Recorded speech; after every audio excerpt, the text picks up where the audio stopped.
Assalamu alaikum and good morning from Pakistan. I welcome you all to the pain medicine session in 19th International Symposium of Shaukat Khanum Hospital, Lahore. This session is organized by Dr. Atikur Rahman Ghafoor, who is the consultant anesthetist and pain physician in Shaukat Khanum. And the key person for this session who is providing us a technical support is Dr. Hamad Najib, who is a senior instructor in the Department of Anesthesia and Pain Medicine. So today we have got 4 speakers for this session. And I request you all attendees to please use the Q&A option given for asking your questions. Please do not use the chat function because that will not be entertained. So let us start with the first speaker. So our first speaker is Dr. Irfan Ali. He is joining us from United States of America. He did his residency in family medicine, and then he worked as a hospitalist before he found his love for anesthesiology. He trained in anesthesiology in Brigham and Women Hospital and at Harvard University. And he did his interventional pain fellowship as well from the same institute. He is board certified in family medicine, anesthesia, and a fellow in interventional pain medicine. His hobbies include traveling and cricket. I welcome Dr. Ali to our session to give us a talk and would request him to share his screen with us. Over to you, Dr. Ali. Thank you very much. All right, greetings everyone. Assalamu alaikum. Good morning. So thank you very much for the introduction. I would, initially the plan was to actually come over there and do a cadaver workshop and do live cases, but things have changed, and inshallah at some point we will do that. But I just want to briefly talk to you guys about this OSTEOCOOL-RF ablation, which is a FDA-approved therapy since 2016 for malignant and non-malignant bone tumors. Okay, financial disclosure, there are none. So we're just going to talk about OSTEOCOOL-RF ablation, the treatment of bone tumors. So the goal will be to try to discuss the incidence, the treatment opportunities, how to examine the data about it, and then summarize the planning and technique about it. So as we know that the bone is invaded in 60 to 80% of patients with metastatic disease, most frequently in patients with primary malignancies of breast and prostate.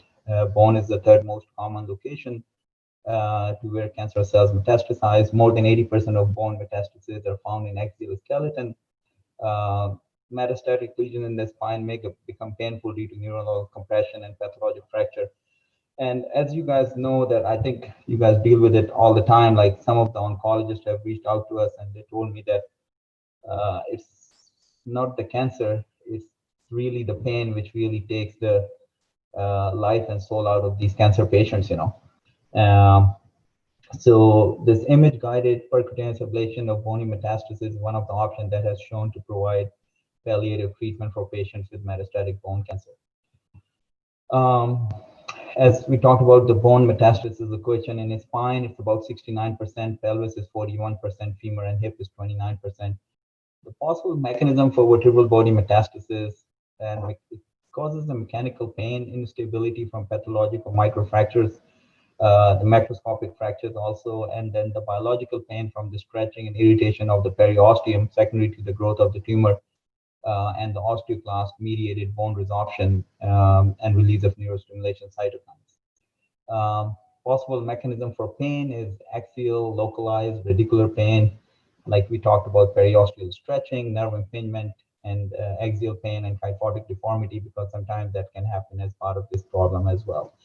So what are the conventional therapies so far that has been used, as pain management? You can do the systemic opioids and chemotherapy, hormonal therapy, radiotherapy, radiation therapy, surgery.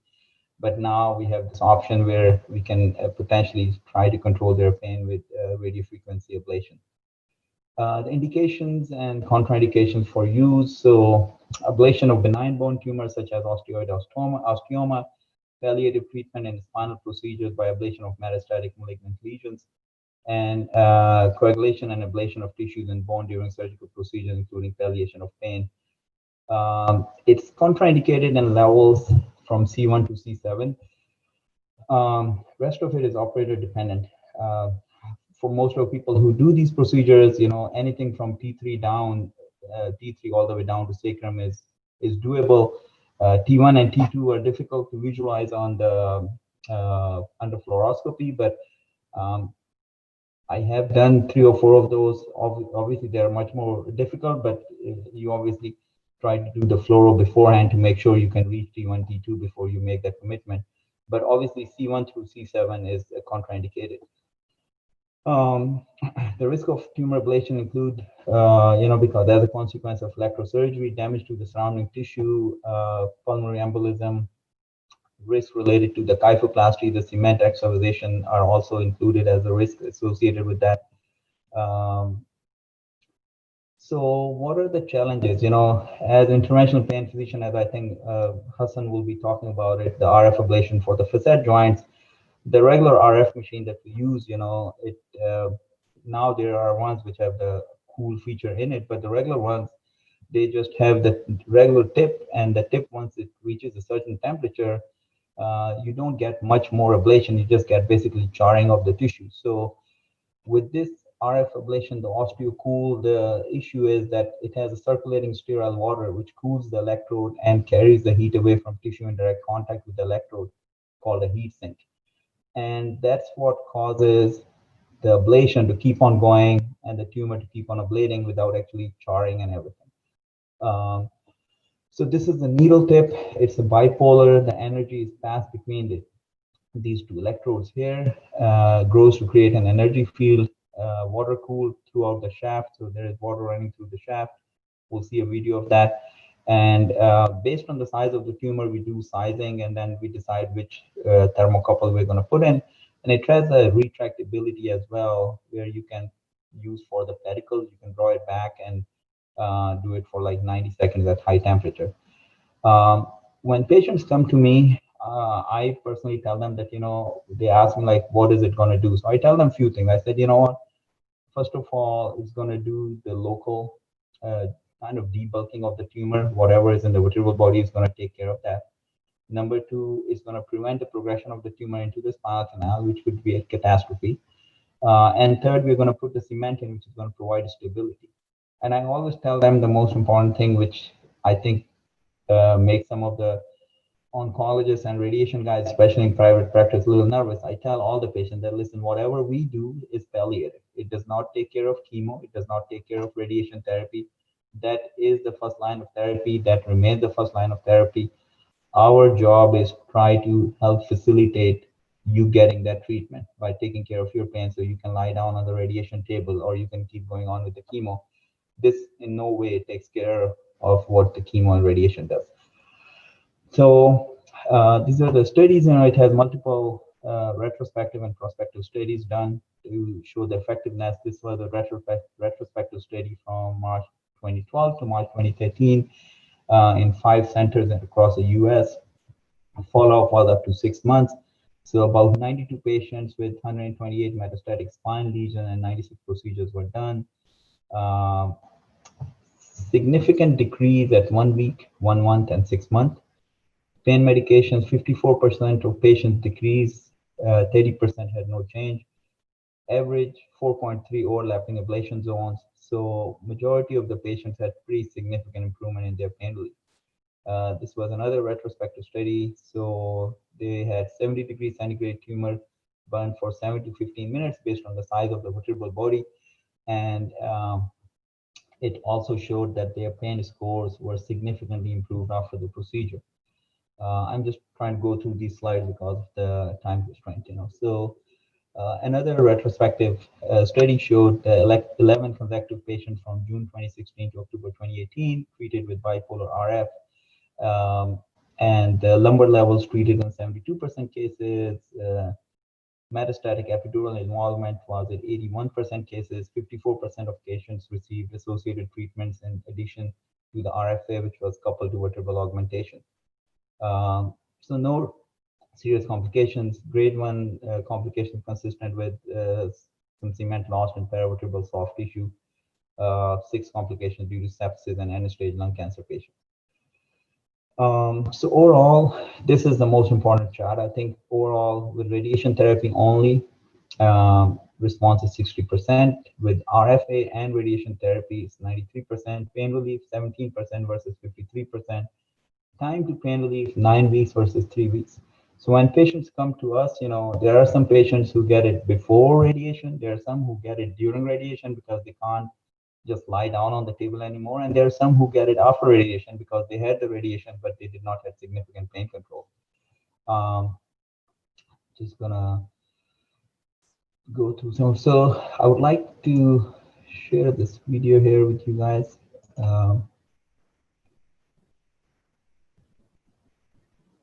Can you hear it?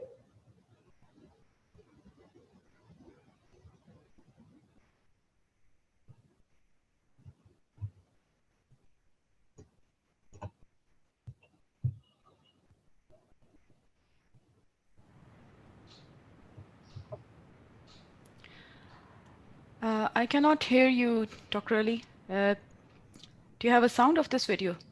Let me see. Okay.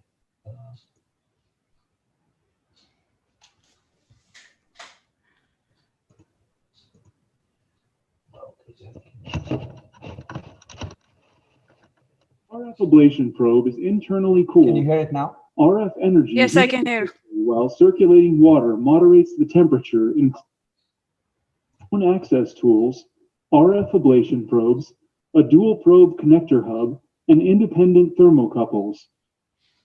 The OSTEOCOOL RF ablation probe uses a coaxial bipolar technology that delivers localized tumor ablation based on algorithms designed to perform optimally in bone. The RF ablation probe is internally cooled. RF energy heats the tissue while circulating water moderates the temperature in close proximity to the active tip. This combination creates large volume lesions without excessive heating at the active tip. Advance the osteointroducer through soft tissues into the vertebra to the desired depth.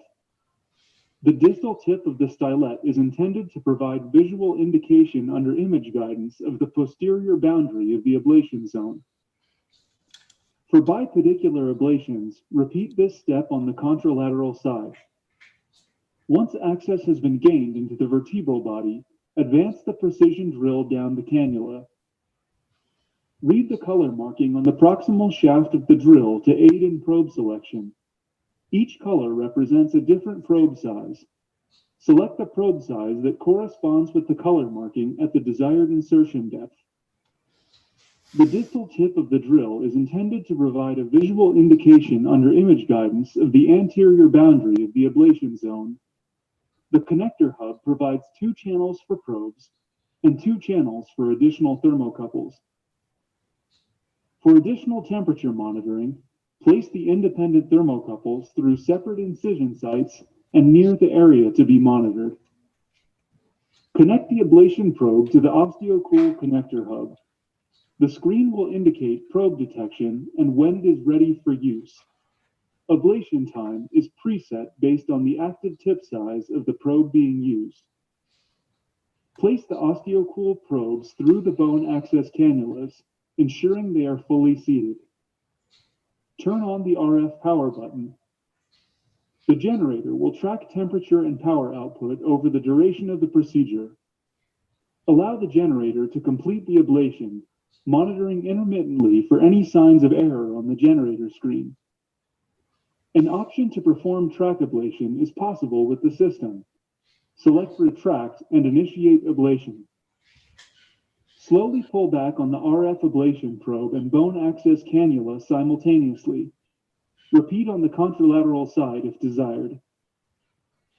If required, bone access can be used for a subsequent physician-directed procedure, such as cementoplasty, vertebroplasty, or kyphoplasty. The OSTEOCOOL RF ablation system, only from Medtronic. So this is a case study of our own patient. She was a 69-year-old African-American female with triple negative metastatic breast carcinoma. She was admitted to the hospital with low back pain, weakness, and she was found to have a L2 and L4 compression fracture with retropulsion at L4 and severe spinal canal stenosis at 4 millimeters. So I think normally like 10 to 15 millimeters spinal canal is pretty decent. 5 to 10 is moderate, but every time it's less than 5, you get worried that they have critical spinal stenosis, and they could have weakness and other symptoms related with that. She was treated with radiation therapy. Her condition was not good. Her pain was getting worse when she used to walk, but when she came to us, she was on wheelchair. There was a plan for her to go on palliative care as her pain was too bad that she could not get any further radiation. And because she was pretty much bedridden, she was not a good candidate for chemotherapy as she was just overall declining. Obviously, and this is the MRI of that patient. This cut is taken at L4, and you can see this over here. There is really, you can barely see the spinal canal. That's the other level, L2, which is metastatic tumor.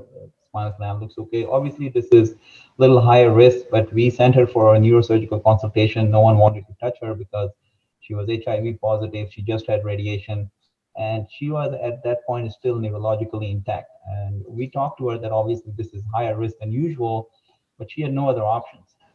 We did the osteocool tumor ablation on her. These are the pictures. So this is the entry point at L2 on both sides bipedicular. This is a lateral view with the RF probes going in. This is the, after the RF probes were in, this is the balloons for L2. This is the L4. As you can see, the compression fracture is pretty bad here. This is the lateral view of the probes entering. This is the cement at L4. This is the cement at L2. And she had amazingly dramatic results. You know, her pain got better within a week or so. Most of them, I tell them it takes about a week for the pain to get better. She was able to finish her chemo and radiation. This is, I've been seeing her for about 3 years now, and she's going to be part of the National Medtronic, holiday season special patient because of her dramatic improvement to this therapy. So these are just some, everything that was shown in the video. We normally do it under fluoroscopy. We don't do it under CAT scan or magnetic imaging guidance. We do that with conscious sedation. And obviously, you have to talk to them about the risks and benefits and everything. But as long as they are, even though they have retropulsion, even though they have spinal canal stenosis, as long as they are neurologically intact, and they have no other options, options given to them, it's okay to proceed with this procedure as long as the patient and the family understand the risk. Obviously, the pre-op planning includes reviewing the films, talking with the patient, then going through the algorithm as we talked about how to do the procedure. These are the different sizes, and based on the size, figure out how big a lesion you will get. I've never used a yellow, the 7mm. Majority of the time, it's between 15 and 20, and maybe some upper thoracic levels you may end up using a 10mm, but majority of the time it's 15 and 20mm. And these are the access points as we talked about. These are the pictures that I showed you for my patient as well. This is as we showed you guys in the video. And these are all different areas which can be treated. It could be treated for the spine. It could be treated for the long bones as well. And this is the size of the lesion that you get with a 20mm probe, which will give you 15 minutes of 70 degrees centigrade ablation. The ablation length could be 30mm, and the ablation width could be as much as 50mm based on how you put the probes in. There is an option to use this thermocouple device. I've never used it because if you have good pictures and you're careful, you really don't need another instrument to monitor the temperature.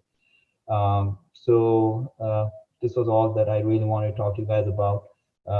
Because of time restraint, I'm sorry if I went through some of the slides more quickly than how I would have intended. But at the end of the session, if there are any questions, I'll be more than glad to answer it.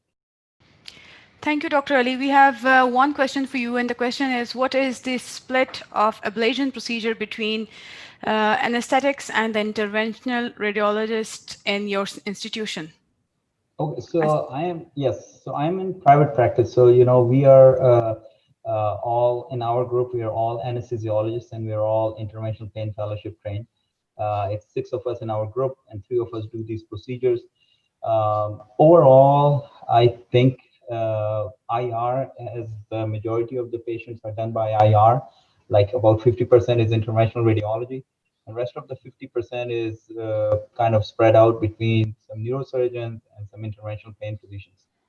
and some physiatrists if they have done like pain fellowship. But IR has a major share of it, yes. Okay. All right. Thank you very much for your lovely talk. Thank Now you. we'll move on to our next speaker, and our next speaker for today is Dr. Arun Bhaskar. Dr. Arun Bhaskar has graduated from Kerala University, India, and he did his specialist training from the Northwest Deanery, UK. He holds fellowship in anesthesia, pain medicine, and intensive care, along with interventional pain medicine. And he started his career as a consultant in the world-renowned cancer hospital, the Christie in Manchester. He has special interest in cancer pain, neuromodulation, and opioid-related issues. He is an examiner for the European Diploma in Pain Medicine and also for the FIP examination of the World Institute of Pain. He writes regular columns in European Pain News and serves as a section editor for the Journal of Observational Pain Medicine. He's based in south of England, and his NHS commitments are Pain Management Centre, Charing Cross Hospital, Imperial College Healthcare, NHS Trust, London. He is president of the British Pain Society at the moment and the honorary secretary of the Neuromodulation Society of UK and Ireland. He is also the present chairman of the UK section World Institute of Pain. I welcome you, Dr. Arun Bhaskar, and I would request you to please share your screen so that we can hear your presentation. Over to you, Dr. Bhaskar. I cannot hear you. Can you unmute yourself, please? Fine. Okay. I can hear you. Can you hear me now? Thank you, Dr. Ramana. Thank you very much for that kind introduction. Okay, so I missed this. This is where we met last time, and it was a wonderful, wonderful time. And I have got very, very fond memories of you. And I start by saying thank you rather than end by saying thank you, because that was an unbelievable experience. And because of the pandemic, we are missing that, but hopefully soon. So these are my disclosures, and Dr. Durrani kindly mentioned some of them. Okay, so what are we discussing today? What has the pandemic done to our patients? What did we do in the UK? And particularly, I'm going to talk about what we did in Northwest London.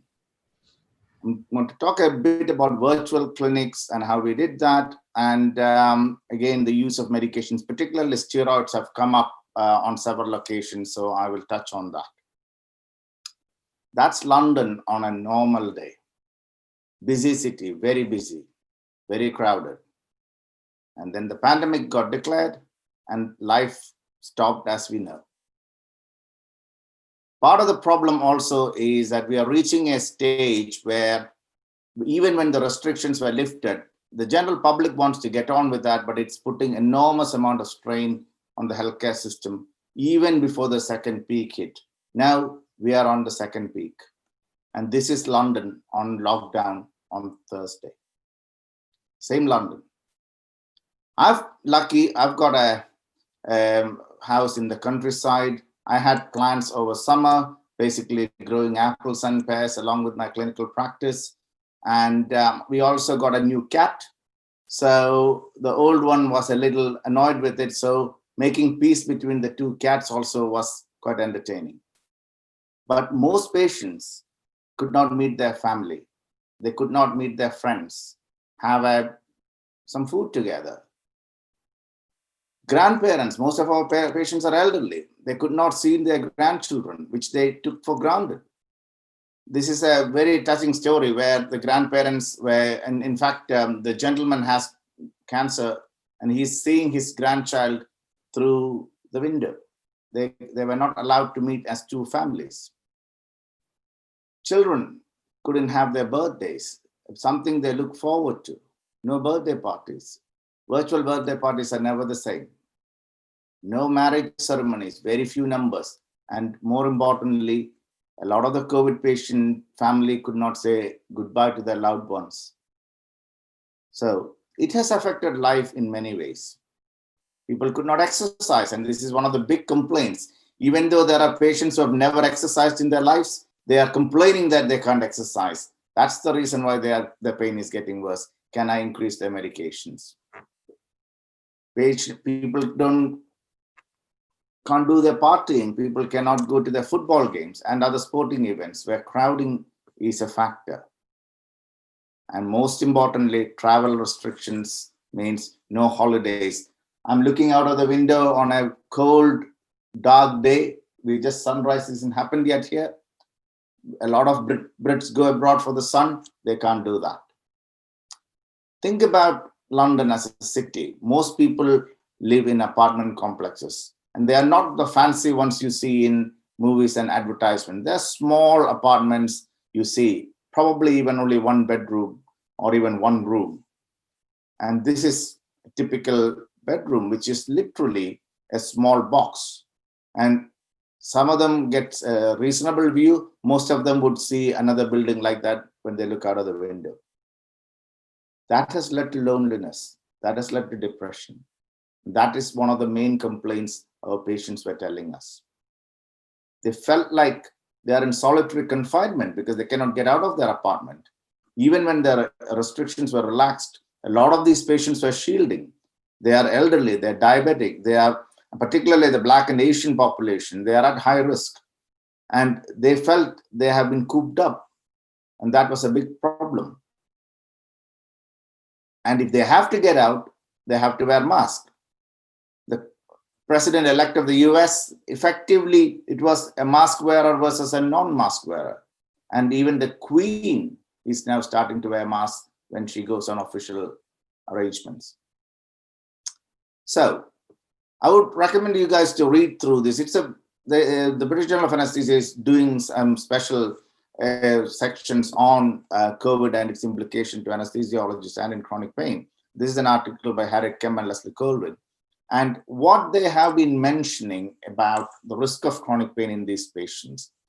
We know that poorly managed acute pain can lead on to chronicity based on some studies. A lot of these patients, if they are in intensive care, would require quite a lot of procedures.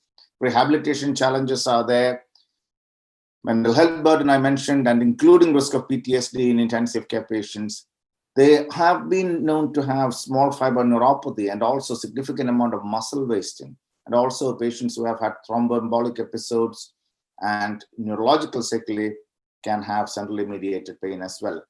And every aspect of intensive care, prolonged intensive care stay, is manifested in these patients. And some of these patients already had pre-existing comorbidities. So what happened to pain clinic? Come March, pain clinics across the country were put on hold.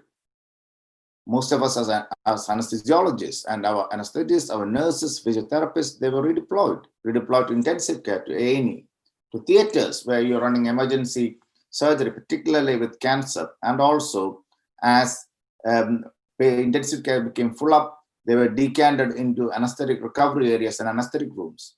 Also, we were having what we call as Nightingale centers, which are big field hospitals set up in various cities. There were some academics, mainly colleagues who basically don't do much of clinical practice, looking after some of our referrals. And you have to remember that the patients do not have access to the general practitioners. So they were the only colleagues who could do some support, but a lot of patients were not particularly happy with that. Slowly, we started pushing for how else we can manage. We were running virtual clinics while we were on standby for COVID cases. So we were conducting different ways of virtual clinics, and I'll come to that in a minute. We made sure that our cancer patients and patients with fractures, etc., who need paid interventions, or essential workers who are requiring urgent intervention, particularly acute radicular pain, etc., we prioritized them, and we started doing a full day list every week. Now, in our hospital, our advantage is that we have a self-contained pain theater, so it doesn't impact on the other services. So we could manage an isolated COVID-protected pathway. I'll come to that also. We thought of doing one-stop clinics, but it took almost up to September before we could do it, where we assess the referral, patient comes in, has a clinic appointment, has a clinical assessment, and then do the investigation and intervention in one sitting. And sometimes we do a diagnostic block, and in the morning, wait little, ask them to walk around, make sure it's working, and then we do the definitive procedure as well. And these are particularly relevant in cancer patients and patients with life-limiting illnesses. One of our biggest success was to run a virtual pain management program. Because a lot of the patients, it was their mental health, their anxieties, and the fact that they were not being supported in the community was the bigger problem. What would we do to the clinicians in primary care? We slowly started moving into a system where we are giving advice and guidance to primary care. So we are having, rather than having 5 to 7 patients coming into a clinic, we were looking at supporting 20, 25 patients the GP has. And we have a discussion with the GP or the primary care physio, and we were doing virtual clinics, discussing patients, giving advice, and literally triaging these patients to come into secondary or tertiary care. A lot of these patients also required prescription advice because, again, it was quite difficult to determine whether it is their mental health issue that is giving them the problem or whether it was actually input into pain management. Our vulnerable patients were advised to shield. So a lot of patients did not want to come into hospital, but we also did not want some of them to come in because the risks were far greater, because if they want to use public transport, completely put them at risk. We decided to go on a network-wide strategy. There are 4 hospitals in Northwest London that deals with secondary and tertiary care pain, and we decided to actually pool our resources. 3 of our other hospitals were not, they were already being redeployed and couldn't run the service. The idea was to prevent duplication, but we also decided to integrate with MSK services, including neurosurgery, orthopedics, spinal orthopedics, rheumatology, and MSK physicians. All of this, we identified that the patients get referred to 2 or 3 of these specialties and for the same problem. So we tried to pool that one. We also had to talk to patients, particularly the generation before, about virtual living. A lot of them did not know about how they can contact their family members using social media.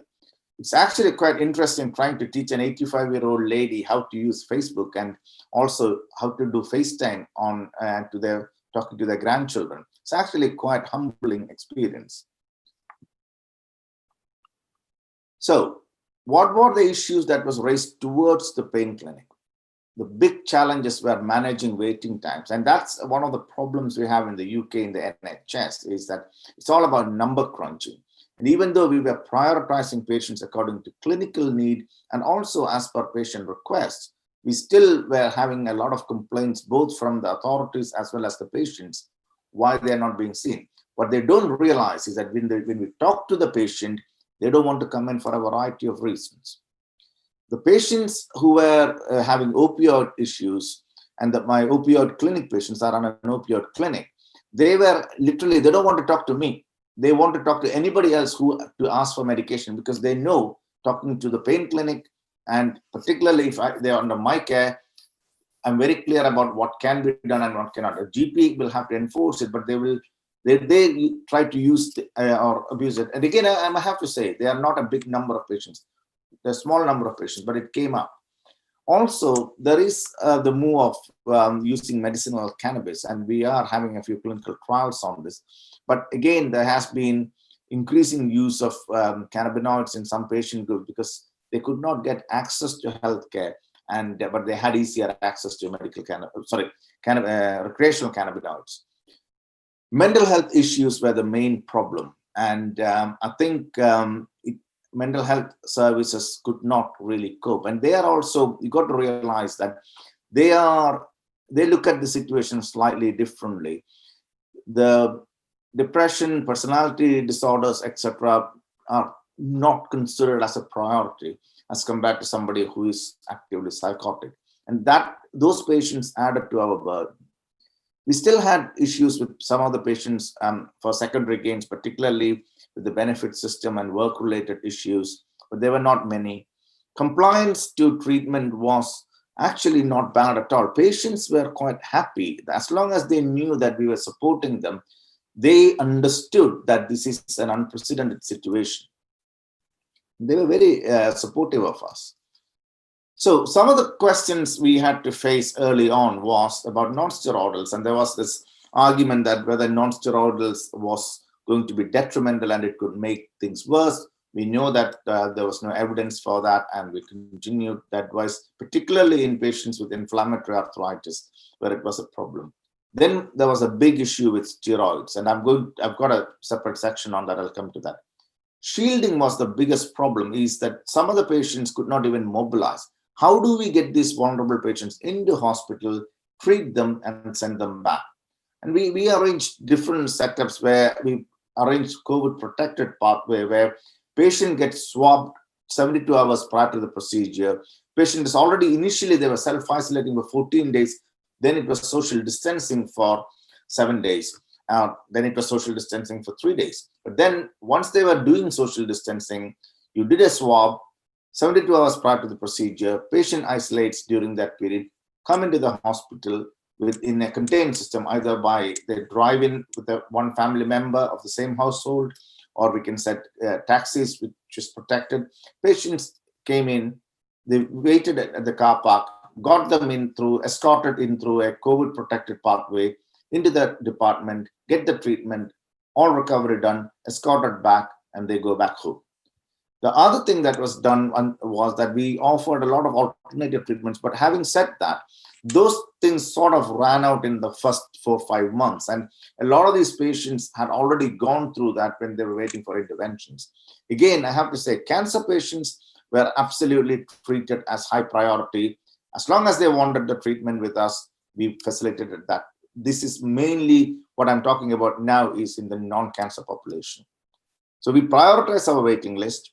We had a very few number of face-to-face consultations. Mainly, we had to examine it. But again, most of the patients, on a video consultation, we could ask them to show us the problem. Easiest ones are some things like post-therapeutic neuralgia, etc., acute onset. But some of the exercises we were asking to do, manipulation of joints by family members, we tried to manage. The other big challenge we had was managing staff. The first 2-3 months, particularly the admin staff, etc., were quite scared about the whole pandemic. And we had to make them work remotely. But also, almost all clinicians had access from home, and they could run virtual clinics from home. That was one of the big changes we did. And now, the government guidance is that 80% of our follow-up consultation should now be virtual, and we should only, and even after COVID, that's the plan, I think. And also, if you look at consultations, unless we really have no choice, we should not offer face-to-face consultations at this point. And we try to do the face-to-face as a one-stop clinic. So there are some good pointers in the current BMJ on how to make a successful video consultation. I would recommend you to read that. But interestingly, we were one of the pilot sites to start on Attend Anywhere, which is a virtual platform where a patient arrives in a virtual waiting room, and then the patient can go into a private room, and we join the room and we have a consultation. Now, we found that despite all the training programs given to patients, etc., most of our patients found this quite difficult. So we resorted to the typical old-fashioned telephone. And my recommendation, whether it is mobile or this, please use a headphone. After you do 2 or 3 days without a headphone, it's quite a nightmare, and we can be far more efficient because we have our hands free, and it's quite useful. Simple tip, but very, very, very useful. But the interesting thing was most patients would like to see you, and we would like to see them too, because unlike Asian countries, the family dynamics are slightly different. A lot of the people are living alone with very limited access to others, even before the pandemic. So with the pandemic, this was quite worse. So again, it doesn't matter what platform the patient wanted. We used whatever they want, and we could run it in a secure, as much secure as possible. And as long as the patient did not have an issue, we were doing it. But our team meetings were between clinicians, and also our admin meetings were all on Microsoft Teams, and some of them were on WebEx. Coming to steroids, Faculty of Pain Medicine brought out a guidance in March this year, but it was extremely conservative, saying that more or less saying to avoid steroids. But then again, when you look at it, there are only a couple of instances we need to use steroids. Anything with an inflammatory pathology, be it in acute radicular pain, or my slide suddenly starts jamming. Okay, or intra-articular injections, we don't need to use steroids. Vast majority of the interventions we do not need to use steroids, even though a lot of people use it.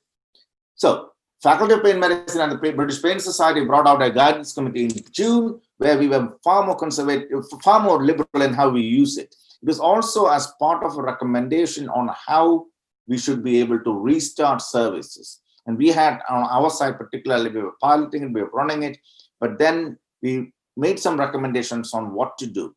And it was also to say how best we can support our patients. Then obviously, British Association of Spine Surgeons came out with a document, but the main document was this one, which was updated. The Department of Health one came out in March, which is effectively how to manage patients who are on steroids. Now, the rheumatologists were injecting it without any problems. The argument was about reduction in immune system, etc. But again, the repeated use of steroids in some patients are warranted. I mean, they are on oral steroids, but our steroid injections are usually probably once a year, twice a year. So we found that the risk was extremely low. And again, there are some studies now being published about how things were using, and it's predominantly by orthopedic surgeons, and they put in a heck of a lot more steroids than we do.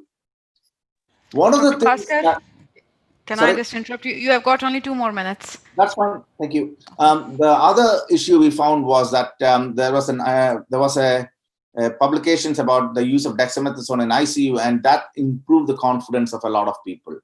Again, we have a publication very recent, the recent edition of British Journal of Anesthesia, on that very few pain studies have shown added benefit with steroids. So to summarize, it's the first global catastrophe of our generation. We don't have a global unified strategy on how to do it. I feel that the media and social media could have done better than the scaremongering some of them did. We don't know the true number of infections and mortality. Mask and social distancing has become a norm. Lockdowns and travel restrictions are still going on. We hear about herd immunity being mooted, vaccine still not available. The healthcare cost, the NHS has spent 3 times its annual budget on COVID alone, and we are having a second peak in Europe. But again, this will also pass and things will get better. So for our patients, they've suffered quite badly, both physically and mentally. They have restricted access to healthcare, and we have adapted by new ways of working. We have virtual clinics, one-stop clinics, COVID-protected pathways, but our waiting lists are still mounting. But if we are now back to full capacity, 5 days a week, we are having theaters. And we are now going to face another redeployment because of the second peak. But we still need to support our patients, no matter what. One thing I would say is that a lot of patients who used to say pain is really, really bad, can't continue like that. They're now too scared of COVID and that pain is no longer a priority. So you got to think about how people face pain in the midst of another crisis. We talk about saying tsunamis of COVID patients coming, but we haven't seen COVID survivors coming into the clinic. That's going to be the big wave that's going to happen, and with its own challenges.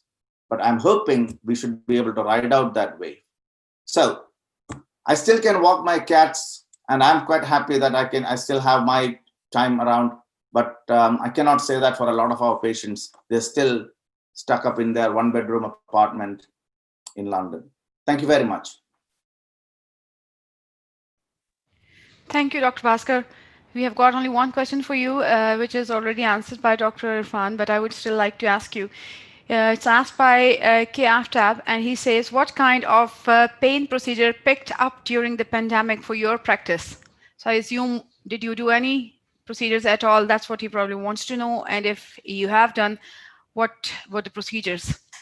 No, I don't think there is any procedure that has picked up, because as I said, we are yet to see COVID patients coming in post-COVID. We have treated COVID patients who are in hospital with whatever is needed. In fact, the number of procedures, I'm talking UK as a country and also in Northwest London, the number of procedures have gone down dramatically. But now, since sort of September, patients are fed up waiting. And some of these patients have been waiting for almost a year. So they're fed up of waiting. So we are just coming back. The If you think about, because the other procedures have gone backwards, you will always find that the cancer procedures have gone forward. But that is nothing to do with COVID. Okay, so I have another question from an attendee, and he says, keeping in view of the experience of the first wave, what lessons you learned so far that need to be implemented in this part of the world like South Asia?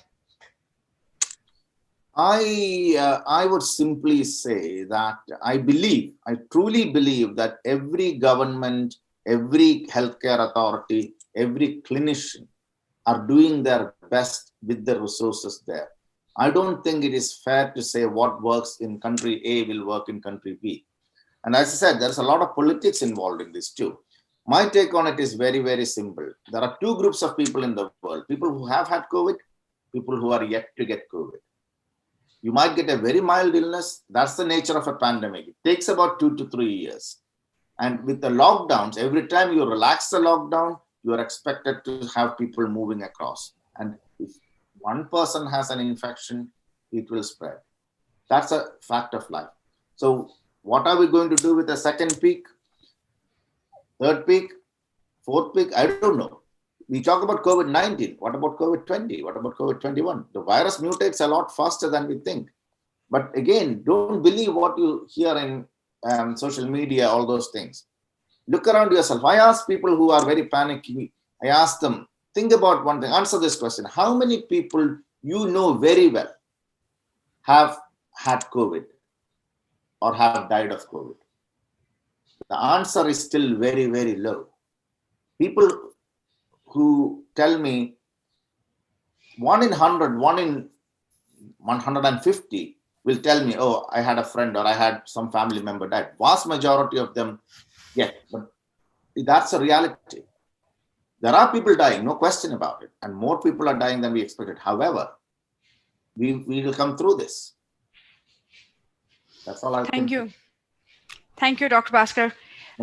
There are no more questions for you at the moment. And now we'll move on to our next speaker. Our next speaker is Dr. Huma Salim.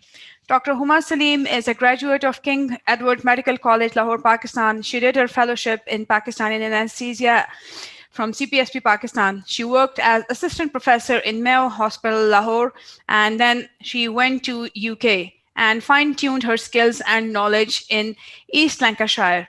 She also earned the fellowship in anesthesia from Republic of Ireland, and she came back to Pakistan and joined Shaukat Khanum as senior instructor and then promoted as a consultant. At the moment, she's working as a consultant in Shaukat Khanum Memorial Hospital, Lahore. She has got 3 lovely kids and she enjoys her time spending with her kids. I welcome you, Dr. Salim, and I request you to share your screen, please. Okay, thank you, Dr. Durrani, for this very kind introduction. And today, in the next 20 minutes, we're going to talk a bit about pain, pediatric pain, and what are we doing to take it really seriously. I have no conflict of interests to declare. And just talking a bit about pain, it's a worldwide phenomena. And the Institute of Medicine and US Committee on Advancing Pain Research found that it is the most common reason for seeking healthcare services and accounts for 78% of the emergency room visits. Pain affects more patients than diabetes, cancer, and heart disease, which is combined together. So the Pain Society revised the definition of pain as an unpleasant sensory and emotional experience associated with or resembling that associated with actual or potential tissue damage. But the enigma continues, and we are expecting new definitions as Dr. Bhaskar pointed out. What about COVID-20 and COVID-2021? So we are restricting ourselves to pediatric pain, which is an underestimated reality. Many studies have concluded that both the care providers as well as the healthcare professionals underestimate this pain. A comprehensive review was done by Cease and Tim in 2018, in which they did a review of the literature available. And in most of the studies, they found that about 75% of the pediatric population had their pain underestimated by the healthcare providers. Sometimes the care providers themselves who are taking care of the children, whether they are legal guardians or parents, may also underestimate the pain. And Dr. Huma, can I just interrupt you for a moment? Can you please put the slideshow on? And we have only the first slide. We haven't got your second slide on. Okay. Is this Yeah. coming on now? Yes, yes. Now we can see that. Thank you. Okay. So we tried to manage the pain in children. And why do we do it? Because the research has actually shown us that if a pain is poorly managed in early time of life, it may change the wiring of the brain altogether. It may prime the children to be more sensitive to it, later on putting them at risk of having chronic pain conditions in childhood as well as in their adult life. So both IASP and EFIC took initiatives, and 2019 was declared as a global year against pain in the most vulnerable population, including both the elderly as well as the pediatrics. And this continued in 2020, which was declared as the global year for the prevention of pain. But what are we still doing? What do we still need to do? So we need to look at the factors responsible for the response to any painful stimulus, and we are actually very much equipped with it, that we know that age, gender, ethnicity, all these actually modify the response to any painful stimulus. Socioeconomic background, psychiatric factors, cultures, and religions. And now genetics are also coming into the view of research, and further literature is working on the genetic workups to see what analgesics work best for some people while don't work for the other as good. But still, we are not very equipped with the tools to extract out any previous experiences. What do we need to do to expect what the patient perceives about a certain treatment which is being given to the patient, and what end results are being expected? So all these factors need to be accounted. And when we take in children, how does pain become a fearful memory?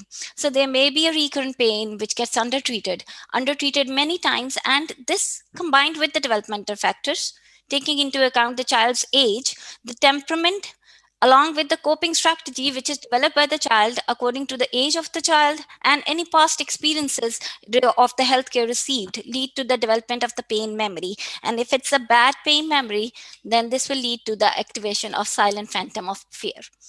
So what does fear actually do? It's a very strong distressing feeling. It's a very strong distressor for both the child as well as the care provider.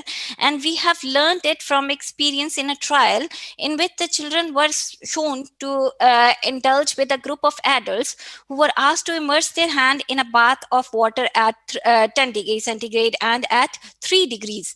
And in those children developed a fear of pain in immersing their hands in cold water, because they feared that they will have something of painful when they immerse their hand in the cold water tub. So thus we can say that if we indulge fear into a child with a bad pain memory, this will lead to adding on to distress, and this distress appears for both the child as well as the care provider with the child. So at Shaukat Khanum, despite the pandemic, we received 1,919 kids for day case procedures and any other interventions to be done as a part of their oncological treatment. And here we believe that we don't let pain define us, we let it refine us. So we continued with our services with slight suspension due to the pandemic, and we still went on taking the day case procedures for continuation of the oncological treatment of intrathecal chemotherapies and the diagnostic workups for these children. So what barriers do we actually encounter in adequate pain management, especially in the pediatric population? So these may be the methodological barriers or the actual barriers which might prevent us. So methodologically, the myth is there that children don't feel pain. And the Journal of Pain Research in 2016 published an article saying that the maturation of the mesodencephalic structures is there at 11 weeks. And if it's there at 11 weeks, the fetus is whatsoever more sensitive to pain than any of us. And any of us, because the inhibitory pathways are not yet developed. So they feel more pain. Children can get addicted to opioids, and this is more than adults. Well, no age group is spared. None needs to be taken that they will not get addicted or will get addicted more. Everybody needs a judicious use, and this use needs to be in medical guidelines. The circumstantial barriers may be there. The circumstantial barriers, like that the child may present with an ailment which takes priority over pain. So we need to treat both of them simultaneously, or we need to prioritize the main ailment with the child, which the child is presenting with. Or there may be a delay in the patient transfer. The patient may need to be transferred from some other setup. There may be difficulty in achieving an IV access. So we need to be familiar with other routes of administration of different drugs. Then pediatric dosing is always a concern. And sometimes there is failure to recognize and differentiate pain from anxiety if both are present or only one is present and is misdiagnosed as the other. And the most important step, the key of the chain, is the lack of initial and continued pain assessments and their management and remanagement again after assessments and reassessments. So children experience all types of pains. It can be a nociceptive pain from the tissue damage, inflammatory pain from autoimmune response, neuropathic pain from the nerve damage, or a functional pain even, in which we cannot point to any cause of pain, but the pain is very much there and is actually altering the quality of life the child is having. So what do we need to do assess a pediatric pain? Its assessment is applied to all types of pains, and institutional practices vary. And specialized assessment tools are available for pediatric pain assessment. But what do we need to do to see if the child is in anxiety or is in pain? So the big problem is there is difficulty in assessment of child's pain because children are sometimes nonverbal. They just don't want to communicate, or they have poorly developed verbal and communication skills at the start. And we need to actually adapt to the words and sentences and phrases which the child themselves use at the part of their developmental age to communicate their pain. Sometimes the parents are the historians and the child is anxious. The care providers are anxious, and this anxiety may lead to omission of certain facts about the pain the child is experiencing. Sometimes the child might not want to disclose pain at all. This is sometimes there with children who are very verbal, very vocal, but they want to avoid painful treatments. They fear of being sick. They fear of us as healthcare professionals. They think that if they get hospitalized, it will put a stop in their life. They will not be able to go to school, enjoy their games, go partying. So they actually try to hide their pain, or they just avoid pain and play and want to protect their parents or caregivers. So elements of pain assessment need to be really defined and really looked into in a systematic manner. First, we must need to assess the physiological parameters first, and then we need to perform a full behavioral assessment and observation of the child, and a quick look at the family as well.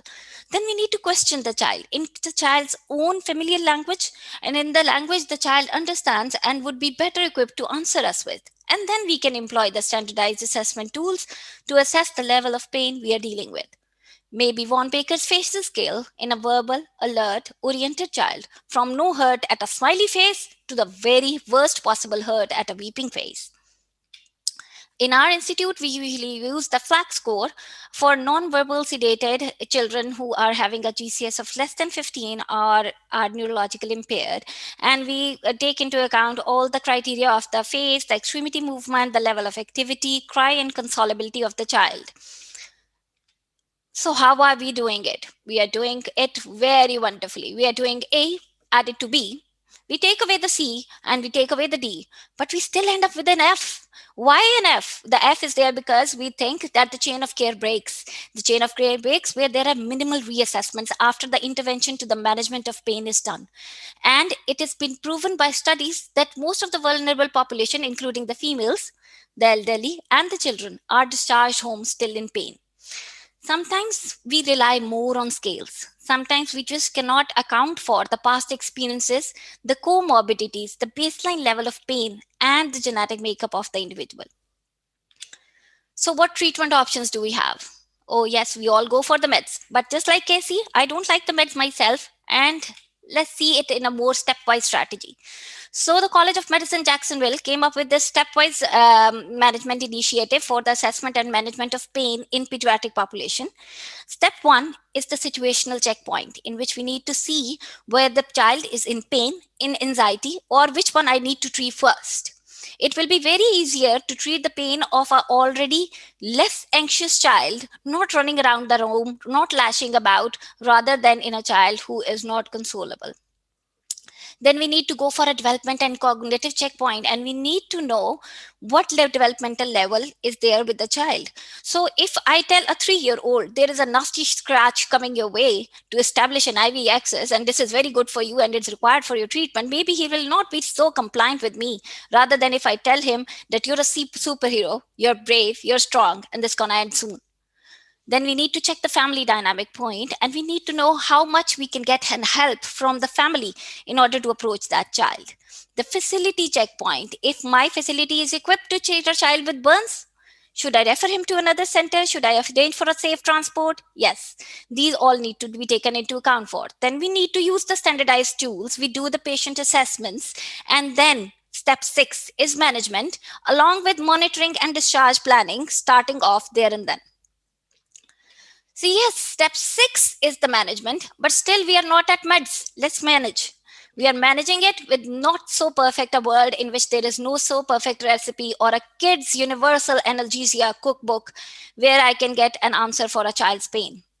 So we use both the pharmacological and non-pharmacological options available. Non-pharmacological options, we may use comfort positioning, hot and cold paths. You can use distraction techniques, which we commonly employ. A play nurse may be there. Guided imaging can be given. Splinting or traction of any lesion. Music, cartoons, any rhymes which work for the age group of the child might actually help us in the non-pharmacological ways. And pharmacological options also work better if the child is happy, if the child is distracted. And we try to use the routes which are more easily acceptable to the child, like an oral route or an intranasal nose with an atomizer. Yeah. So different techniques can be used. We can block the peripheral transmission of pain. And yes, this can be done by the non-pharmacological options like splinting, immobilization, hot or cold packs. Pharmacologically, we may use the non-steroidal drugs, or we may use the local anesthetics. Alter the spinal cord transmission, and this can be done by skin stimulation, acupuncture, and pharmacologically we can employ the epidural or intrathecal analgesia along with the opioids. Alter the receptor site pain transmission, works very well with giving lots of inputs to the brain, lots of inputs, and there are lots of stimuli for the brain to handle. Give distraction, give imagery, give relaxation, give comfort positioning, and all these together with systemic opioids work wonderfully. So pharmacologically, you have got 2 more minutes, please. Thank you. So pharmacologically, we have topical agents and we have analgesics for mild, moderate, and severe pain. For topical agents, we can start an IV without an needle itself by Lidoject. It gives a pressure and just there is numbness of the skin, increases patient compliance loads. Then for mild pain, we might have use acetaminophen or ibuprofen, keeping in account the GI and the hepatotoxicity. Moderate pain, ketorolac works wonderfully. Codeine is still at a hot seat because FDA said that it's not a very safe drug to be employed and issued a contraindication to its use in children undergoing tonsillectomy and adenoidectomies because ultra-rapid metabolizes metabolize it rapidly to morphine, which may lead to life-threatening respiratory depression. So are the alternatives available? Yes, Stromol, hydrocodone, oxycodone, but are they that safe? No, not that safe. So all need to be monitored. And intractable pain might require nerve blocks, epidural, or nurse-controlled analgesias. NSAIDs working versus opioids. So opioids work better? No. Studies have proven that they have more side effects and therefore NSAIDs can be used as a better first-line option in case of minor surgical procedures in pediatrics. And various drugs are available through intranasal routes like ketamine, fentanyl, midaz, all available in atomizers, can be very easily administered. And the most important step is the reassessment of pain. In accordance to the Joint Commission International recommendations, we do it every 60 minutes of any intervention to reduce pain. And the take-home message is we need to take pediatric pain seriously. We need to adopt a more aggressive approach. Acute pain, if treated poorly, may lead to a bad pain memory, increasing chances of chronic pain. Different horizons of treatment are opening up and we need them to be looked into. And we need to all for us to aim for the endpoint that it doesn't even hurt anymore. The child needs to say that for us to stop treating that pain. And thank you so much. And I'll be happy to take any questions. Thank you very much, Dr. Huma Salim, for a lovely presentation, and it shows how much you are attached to the children. Now I have a question for you, and it says that it's by K. Aftab. Is there an age of the child where they can most likely mirror a pain response like an adult? So this is what is being researched into. This is what the genetic researchers are aiming at, and they found that even in the fetal life, as I expressed before in my presentation, that they start feeling pain and they are able to feel it at the 11 weeks of life. But the child being able to mirror a pain response like an adult, if it responds requires communication, it depends upon the developmental age of the child. Sometimes children may be able to communicate their pain, but as I said, different aspects come into play: ethnicities, religious, socioeconomic backgrounds, past experiences. Need to be taken into account for. And adult pain itself is different from one individual to the other. So pediatric pain is just like adult pain. So you cannot give a one universal summary for any adult pain compared to a pediatric pain patient. Very nicely answered, Dr. Salim. So we don't have any further questions from you. We'll move on to our next speaker, and that's the last speaker. So the next speaker is Dr. Hassan Majid. He is from USA. He has got a very interesting background. He is basically a certified psychiatrist from USA, and he was working as a consultant psychiatrist when he discovered the desire to treat the pain. And he went on to do the pain fellowship, interventional pain fellowship in Johns Hopkins University. And currently he's visiting Pakistan, and he has kept himself busy by teaching here chronic pain blocks to the radiology department in Mayo Hospital. He's helping many deserving pain patients for free. I welcome you, Dr. Majid, and I request you to please share your screen with us. Hi, greetings, everybody. Can you see my screen yet? I can see your screen. Can you please start the slideshow on it? So slideshow is on from my side. Yes, it's on my side as well. Thank you. You may start now. All right, great. Thank you so very much for inviting me. It's such an honor to present this great forum and the great place. I'm really excited about it. And the next 20 minutes or so, I know you're very strict about time, which is great things. I will talk about FLACC, some interventions. These guidelines came out around April, and that was the cover of RAPM. But then the COVID was there and didn't get much attention. But we'll talk about it, and this is something we do bread and butter for the low back pain. The reason to do these, the guidelines was there are different societies all across the world, 12 in the United States, then the VA Department of Health. They all came together and they wanted to have some sort of consensus about how to treat this facet arthropathy, facet pathology. And the great thing was there were 17 questions. Because of the interest of time, I'm not presenting all 17 of them. I cherry-picked myself. There is, if anybody has any other question about other things, I'm happy to share my thoughts about it, which are not personal, but what the consensus guidelines are about it. And the 100% consensus was achieved, and all societies except one SIS, Society of Interventional Spine, they dissented on the 2 questions, and I will go particularly over those 2 questions, so we know what people are talking about. So when I will present the recommendations, on the one axis, there is the certainty of the net benefit, high, moderate, low. On the other side, the magnitude of the net benefit as well, which is substantial, moderate, small. And then the few things where there was insufficient data. So the recommendation just say insufficient. We really do not know how much these things help. So this is the question 1, and this was not the question 1 in those consensus guidelines. Actually, they started with a very, very basic about the history physical examination, but I skipped that part because of the interest of the time, and starting with, is image guidance necessary for lumbar facet blocks or radiofrequency ablation? So can we do medial branch block or intra-articular joint injection without a fluoroscope or CT or whatever sort of image guidance we have? sonogram, SPECT, whatever we have. So why do we need it actually? We need it for the accuracy and the safety. We can visualize bone, depending on what modality we are using, but let's say it's fluoro, which we generally use. We can see the needle itself. We can see the bony structure. So we know where the neuroaxial, the structures are present. So it helps with the accuracy and the safety. This is an old study, I think 1989, in which they did 45 patients they injected for the peripheral paravertebral blocks. And what they found out was 70% of the time it went into the epidural space, and this was not the epidural injection. So they tell us the blind is not really very good. That's why Society of Interventional Spine, they say the fluoroscopy is really mandatory. Actually, they use the word.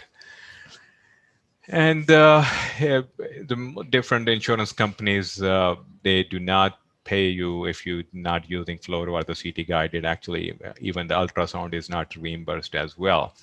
And this is what we're talking about. Let me just minimize something on my screen. Sorry. This is for the medial branch block for lumbar facet intra-articular joint injection. Even with that fluoroscope, there's almost 1/3 of the times we not unable to get into the joint. And this study was anesthesiology, Steve Cohen, 2018. But the CT guided image has a really very high success rate, but CT is not readily available. It slows down the procedure, and then high radiation exposure as well. Even though all the insurance companies may not be paying for ultrasound, but there is some role. It's portable. That's great. Pregnancy, where we want to limit the radiation, it can be used there, but only into the people who are not really very obese. Unfortunately, we have this obesity epidemic in the United States, so it's not very helpful there. So what does the committee say? So this was the background information. This says you can use CT, but preferably fluoroscope. For intra-articular facet joint injection, CT has an enhanced accuracy, grade C recommendation, low level of certainty. Ultrasound may be used as well. But for RFA, once you have the block and you select the patient for RFA, the fluoroscopy should be used. And we do not have much information about CT-guided fluoroscope. So moving to the next question, are medial branch blocks preferable to intra-articular joint injection, select patient population for radiofrequency ablation? So this is something we talk all the time about, that should we be doing intra-articular facet joint injection versus the medial branch block before the RFA, what do you think is more helpful? So comparing both medial branch blocks, MBB, are easier to perform. I will quote a study later. It's like 98% success rate. You really cannot miss the nerve there. Intra-articular facet joint injections, 1/3 of them you are either in joint or a little bit out of joint. Para-articularly, you're injecting it. And actually almost 2/3 of times when the patient is that we're doing the multiple level procedures, so there's the failure. So highest failure rate is the lower spine L5-S1.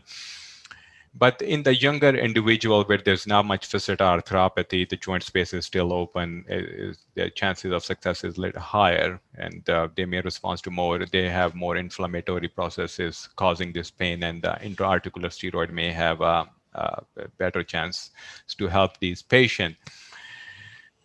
So we rarely miss the targeted medial branch blocks, but what happens is intravascular uptake is pretty high, 4% to 19%, giving the false negative results. Another study, once again by Cohen, around 500 patients, what they did was they divided into the three groups, intra-articular blocks, medial branch, or the both. So if you look at it, so the people who got the medial branch block, so their true positive was higher with the response to the RFA. So what the committee recommends is medial branch is a preferable screening tool for the prognostic block. Intra-articular injection with a corticosteroid has some therapeutic value as well in a select patient population, young athletes which do not want RF treatment, or so, some other contraindication because it could be a pacemaker, anticoagulation issues. So, but preferably medial branch block over intra-articular steroid injection or intra-articular local anesthetic injection. So the next question, effect of sedation on the accuracy of diagnostic or prognostic intra-articular facet joint block or the medial branch block. So this is not for RF. This is just for the prognostic block. So should we be using any sedation or not using the sedation? So the disadvantages of using the first, let's start with the advantages of the sedation. Less procedure-related pain, and analgesia, provides the analgesia. But on the other side, it will also reduce the risk of false negative as well. And the patient less body movement, they're not moving a lot, and increased procedural quality. Same time, benzodiazepine, we used a lot of midazolam in our clinic. So benzodiazepine, they are some muscle relaxant as well. Amnesia causing false positive. Fentanyl, we use it all the time as analgesics, can cause a false positive as well. But is there any direct evidence? No, actually, no studies really looked into it. What happens when the patient got these fentanyl, benzodiazepine before the intra-articular joint injection for the prognostic block? What happens? We really do not know, actually. But what does the guidelines say? American Society of Anesthesiologists and SIS do not recommend routine sedation for the facet block. So for the reason I mentioned earlier. But it's not an absolute contraindication. You may like to use it if it's alter an anatomy, patient unable to lie down for a longer period of time, or obesity. On the other side, ASIPP, Society of Interventional Pain Physician, American Society, almost a decade old guidelines. What they recommend is, they says really if you use a little bit of midazolam or fentanyl, it has a minimal effect on the outcomes, the facet block. So they were not really against it at all. But this committee, their recommendation was sedation should not be routinely administered for the reasons for the false positive blocks. And also if you have to use it, use the short-acting sedatives. Midaz is a good example, ideally without opioid. And here is a grade B evidence, low to moderate level of certainty. The next question, what is the ideal volume for the prognostic facet injection? So when we are blocking the nerve medial branch, or are we going into the joint, and how much volume should we use, and why it is even important? Why should we be discussing it? Because the more volume we will use, it will spread out into the bigger area. But the volume is not only the only thing we will look at, but also the fluid viscosity, the velocity we inject, the direction of the bevel, the fluid volume, all those things, they matter. And in the fluid volume which we were discussing, the lower the volume, the higher the specificity. So if you really land close to the medial branch and you give a very little bupivacaine, and then the pain has gone, so it has a very high specificity. This is really what we want. We want to be sure this, okay, so we block the medial branch and the pain is gone. So likely the pain was originating, this was the pain source, and we treat it with RF now, the pain will be gone, hopefully for the longer period of time. And these are the studies that looked into it, and what they found was it's a wide range, 0.25 to 0.5 ml to 8 ml. That's really huge, 8 ml. I'm pretty sure it blocked everything around it. So what the committee recommended was the lumbar medial branch blocks, which should be used with the 0.5 ml or the lower dose, and it has the grade C, low level of certainty. But if you're going into the joint for intra-articular joint, the joint space is 1.5 ml, so it should not be used. Nobody should be using more than that. And then that the volume also includes if you're using the contrast medium as well, so that the capsule is not ruptured because of the volume.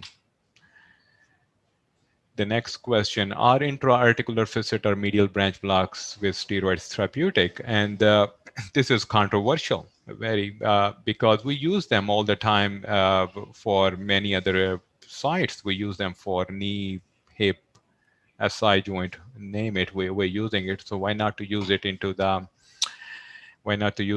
facet injections, steroids? So we know the facet, we already, earlier during the earlier part of this talk, we talked about the inflammatory response, anti-inflammatory response of these steroids, and they have some benefits, so why not to use them? So the reason that we do not use them, we have some evidence against it. So this is NEJM paper 1991. It's a pretty settled science by now.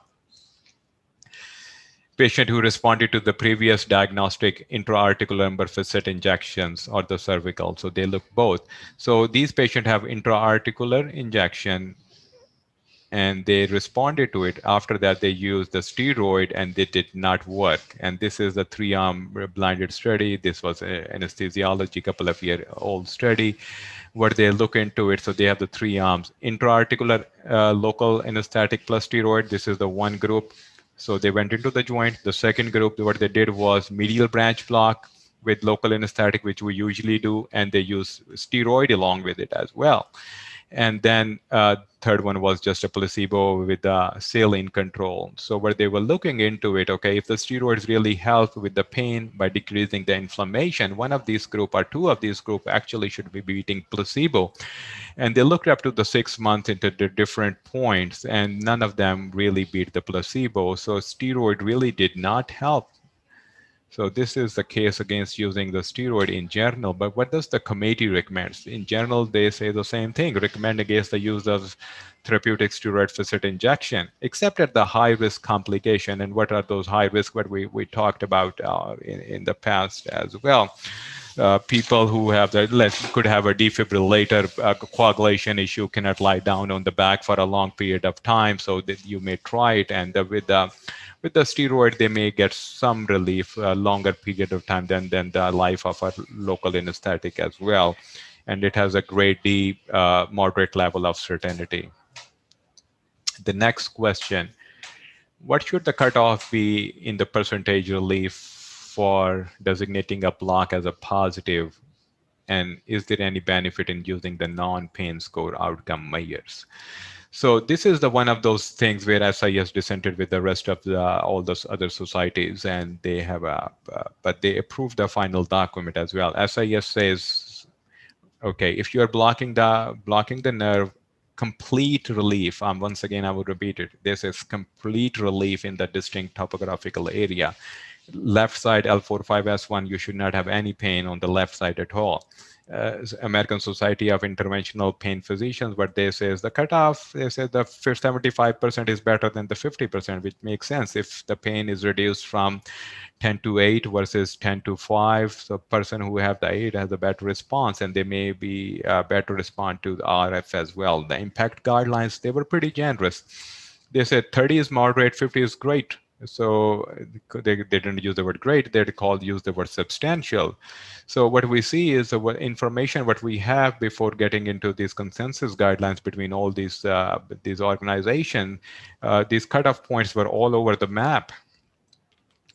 And and then the other thing is, as we talked about, I mentioned briefly, if we're using the local, a lot of local on the skin, if we're using sedation, then the placebo response, they all will decrease the pain number as well.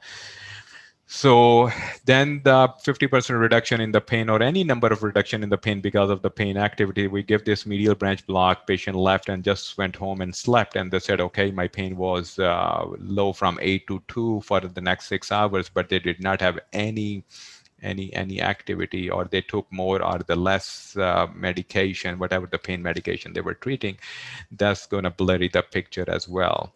So the second part of the question was, should we be using any other measures other than the pain score as well? A couple of things written here as ODI scores, and also the brief assessments where we can do is about the quality, the change in their mood. As I mentioned, as I have a background in psychiatry, and as a psychiatrist, I always ask those questions about what we use in our psych evaluation. After all these blocks, did the quality of the life improve? Did their mood improve? Did they feel better about themselves? And all those things as well. Should we be using them as the parameters before doing the RF of this middle branch? So what does the committee say? The committee says 50% or more reduction in pain is considered as a positive block, while the SIS said, it should be complete reduction, but the committee said 50% is good enough that we should be proceeding to do the RF. And then once again, as we said, that if it's greater than 80, those people are more likely to have the positive response to RF ablation than somebody who has 50. So why not to make it 80? Than 50. The reason is there is a significant population that lies between 51 to 79% reduction of the pain, and if we just make it 80, we will be denying these people some treatment, which is RFA, and the alternatives, they may not get any treatment at all. We might have to put them in opioids, or sometimes the back surgeries as well. So RFA, in comparison to any of those things, for myself, for my family, and for my patient, I'd rather have RFA than to be on a chronic opioids or having a lumbar back surgery myself. So that's why they reduce it to 50, not reduce it to 50. For many organizations were using 50 as a criteria as well, and then they say it should be a little bit of a personalized medicine as well.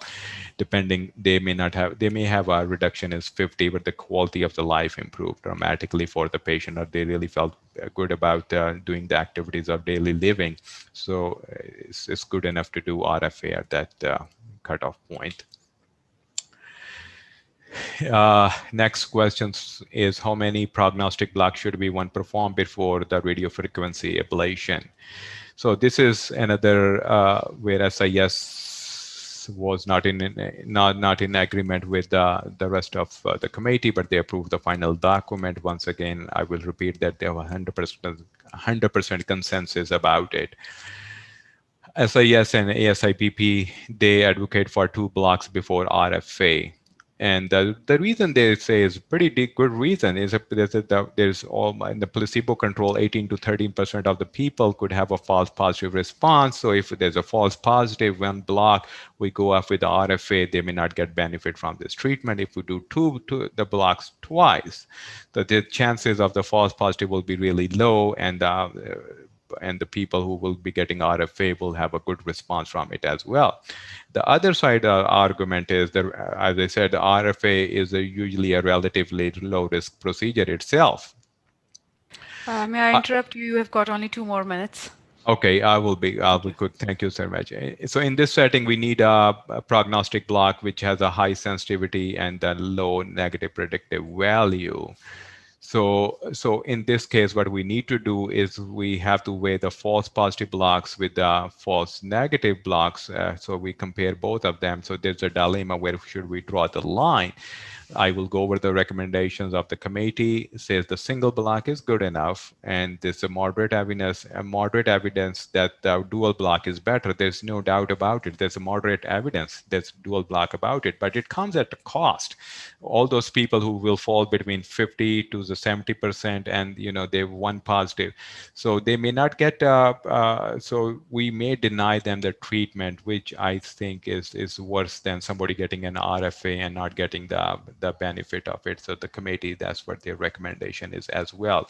I know I have almost a minute and a half left. There were 17 questions. I chopped it down to 8 to go over it in 20 minutes. So So what should be the position of the electrode? I'm going to be very quick. So what they want is the B near parallel to the medial branch block. So this is the place where you can highest chance of capturing the needle. I know Irfan already went over these needle tips very well, so that's helpful. So if you see there, if you go just perpendicular, the chances of missing the needle is the highest as well. So near parallel to the traditional electrode, medial branch is the highest level of and should the sensory and the motor stimulation be done before the RF, not before, during the procedure. I'm just going to go directly on the recommendation.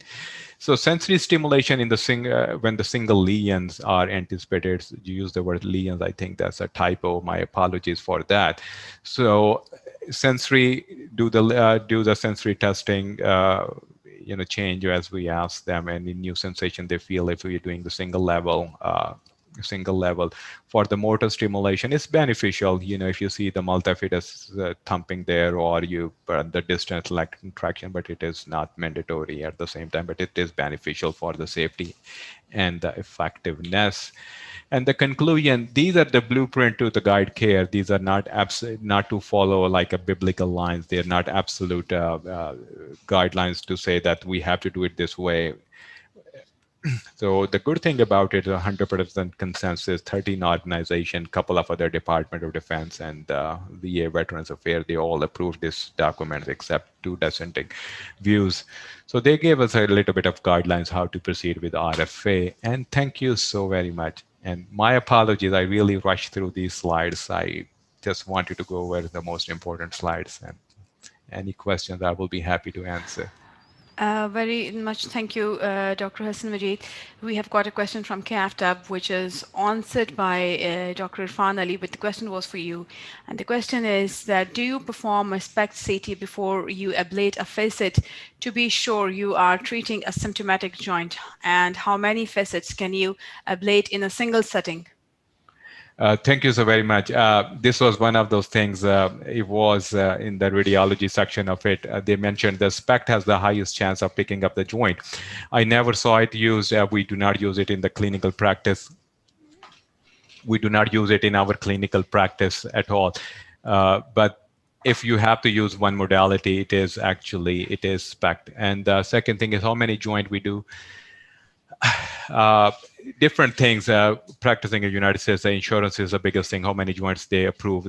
Single side, the bilateral sides. What I have seen is we have done up to 8 bilateral L4-5, lumbar going down to S1. So that's what I have seen. But it's many times is limited by the time and all, as well as what the insurance approves.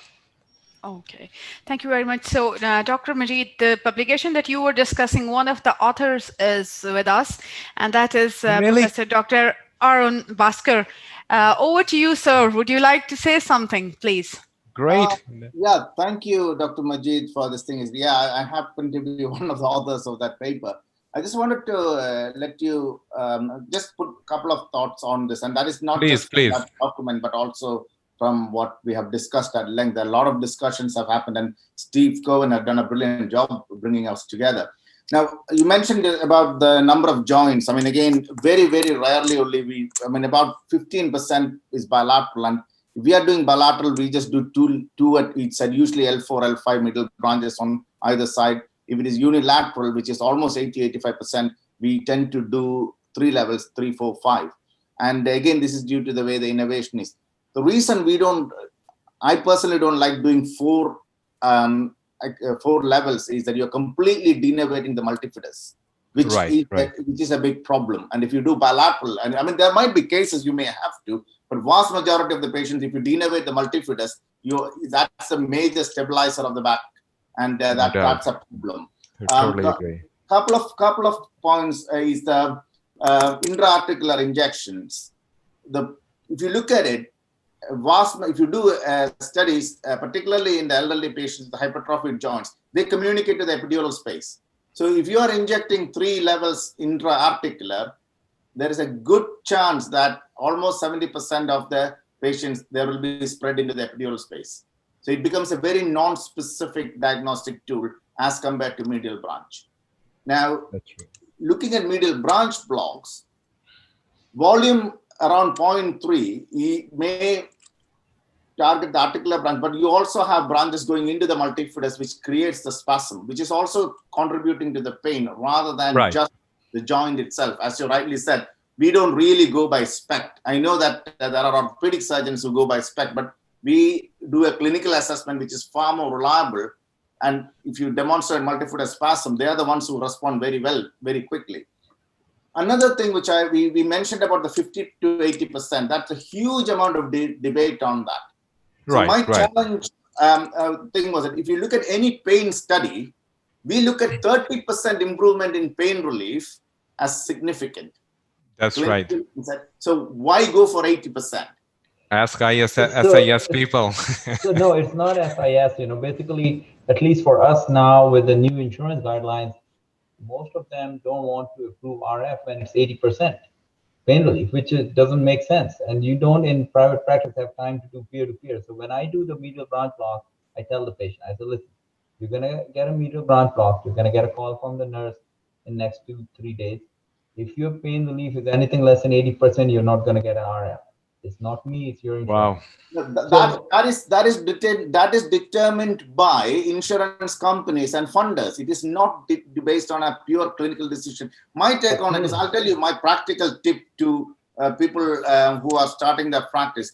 I ask the patient to do forward flexion, extension, rotation, pre-procedure in clinic, etc. And that's what they struggle to do. Okay, and then you do your medial branch block. 10-20 minutes after in recovery, you ask them to provoke the pain. If they can't provoke the pain, that's a positive block. Okay. Absolutely. Now, if the patient tells me, absolutely correct. Absolutely correct. But thank you, sir. Now, if the patient tells me that they need to walk 2 hours before they get the pain, this is a person who never walks 2 hours. If they can walk 2 hours, what? Tell me, unless you are a postman or you are going from one village to another, you're not going to walk 2 hours in modern life. So you got to think about, in London, definitely, I mean, the maximum their walk is from the tube station to their home or shopping center. No, so this is the point. I mean, you got to look at the patient and look at what they're trying to do. You have to look at the patient. I totally agree with you. I mean, again, but it's just the way the practice is, unfortunately, in US, it's a lot of insurance driven. It's like insurance mafia. It's like a mob. Absolutely. So you have to, unfortunately, practice around, and the academic centers have a little more leeway, but in private practices is much more different, because in academic centers. Thank you, sir. Because I'll tell you one thing, even in the UK, we got academics talking all about evidence-based and low-value procedures. You can Raquel Buchbinder makes a career out of calling out low-value procedures by an epidemiologist telling pain doctors who do injection what to do and what not to do. Now, my question is very, very simple. The same low-value procedure in private practice are people who actually are self-employed and they want to get back onto their work. It works like a treat. But it all boils down to patient selection and getting your targets right, hitting the target specifically, and then following up with the definitive procedure. Absolutely. Absolutely. Thank you so very much, Dr. Bhaskar and Dr. Ali. I'm so happy to hear this discussion. Great. I think one of the things we tend to forget is that back pain, low back pain is the commonest group of patients we see in a pain clinic. I know that in a cancer hospital, it's a different pathology, but also low back pain alone has the biggest drain on any economy in the Western world. Sickness, absenteeism, and healthcare cost for low back pain alone is more than 50 billion in the US. So exactly. I mean, this is the thing. We do not, we completely ignore this. But part of the problem is, I'm talking about UK, and I would like your experiences in the US. 98% of patients with back pain don't need surgery at all. Why do they all go to surgeons first and then come to pain clinicians? Is that the same in the US? I think it depends on the referral source as well, actually. From the primary care to we have a big referral coming from, I agree, from the neuroscience department, from our neurosurgery department as well. But we get many others as well who are not coming from the neurosurgery. But the same thing is, before probably $70,000-$80,000 surgery, they do not need a psychological evaluation, but they need a psych eval for a stimulator. So, it does not make sense. But as Irfan is saying, it's driven by the insurance. They say, okay, you need a psych eval before you put a spinal cord stimulator, but they don't ask for the same thing for the low back to go for a $100,000 surgery. They say, okay, you can go ahead and go get it. But it's complicated. It's just not driven by the clinical information. Major player is insurances as well. I mean, I think the UK aspect is because it is state funded. Everything is like we've just gone through the draft guidance of NICE on chronic primary pain. Well, it's the exchange chronic pain and chronic primary pain. It's basically you can give antidepressants, but don't do anything else. Yeah, so, that's a nice guidelines. I mean, that doesn't make, I don't want to, it doesn't make sense. Yeah. Okay. You tell me what I can offer. Yeah, they'll be all fine. And I said, well, how do you mean they will be all fine? Well, there is no evidence things work. And again, evidence, what you're saying is there is no high quality RCTs and meta-analysis of RCTs to say. That doesn't mean that there is no evidence. I mean, people have been managing pain since we know about pain. I think in US, the only thing the surgeons, fund is themselves. They make sure that they themselves are funded very well. So whoever walks into the door comes out with a 360 fusion, and it's just unfortunate. I came from, he works at Johns Hopkins, I was at Harvard, and we had 55 operating rooms, and we were doing anesthesia. I have never seen that much hardware when I started in private practice. So what's going on? How these 20, 25-year-old guys, and everyone has front and back. It's great for our practice because all of them eventually they get pain and then they need a stimulator and then they need lifelong procedures. But it's really unfortunate, And Hassan is saying that for us, we have to talk to them to get 80% pain relief to do a RF ablation, but these guys can do a 365 level fusion with no problem. I mean, again, when the NICE guidance on back pain came up and there's more or less stopped spinal fusion, the number of caudal epidurals and facet joint injections done by the orthopedic surgeons gone up exponentially. And when you are putting in 160 or 120 milligrams of 160 milligrams of depamedrone or triamcinolone in a patient, the patient is going to be high as a kite. It doesn't matter where you put it. I mean, you have so much of steroids. They do 3 injections and then tell the patient, go to the pain clinic. They will take it from there. Well, in our case, it's different. There are some orthopedic guys who do the injections because the insurance just wants to make sure that the selective nerve root block really helps the pain. And as soon as it helps the pain, it helps them get the patient to the surgery. They don't want to send it to us because our nerve block would be real nerve block. But in anesthesia, they say if you inject enough volume, every block will work. Yep, exactly. Right. So if you put 5 cc's in a selective nerve root block, the guy will not feel his leg for days, and it will be a positive block. I mean, again, it is you're absolutely right in this. It's one of the things where we have interventional radiologists doing the blocks for our spinal orthopedic surgeons. And the advantage with the PACS system is you can access everything. And you look at the difference. I got medical students to look at it simply to find out, put 2 pictures side by side, a series of pictures, one from my fluoroscopy guided, the other one, some of them fluoros guided, but most of them CT guided. What's the difference between the 2 pictures? And it's very, very clear. When we do a nerve root block, it's like a transforaminal. You would mainly L5 is the main target. You inject through L5, you want to see the outflow through S1, you open up, that's what you like to see. You look at most of the orthopedic injections, interventional radiology, they inject L5, it goes out of L5, never even goes into the epidural space. And the narrow bit is not on the outside, it's on the inside of the foramen, towards the medial aspect of the foramen. Never reaches there. But patient will get symptomatic relief of the leg pain, and you rightly said they will be put down for discectomy. And it makes no sense. And this is particularly true in cervical. Yeah, and then they come back to you because surgery didn't help. Absolutely. Didn't help. Okay. Yeah. All right. So can I interrupt now? The discussion is getting very interesting, but we are short of time. And I would like to thank again all the speakers, Dr. Hassan Majid, Dr. Irfan Ali, and Dr. Arun Bhaskar, and Dr. Huma Salim. Thank you all very much. And we had very little time left for the panel discussion. So I'll close here the session, and I would like to thank again my co-host, Dr. Hamad Najib, and the organizer, Dr. Atikur Rahman Ghafoor. So see you next year, hopefully in a physical actual meeting. And until then, goodbye and see you soon. Take care. Thank you very much. Bye-bye. Thank you, everyone. Much. Okay, bye-bye. Thank you. Bye-bye.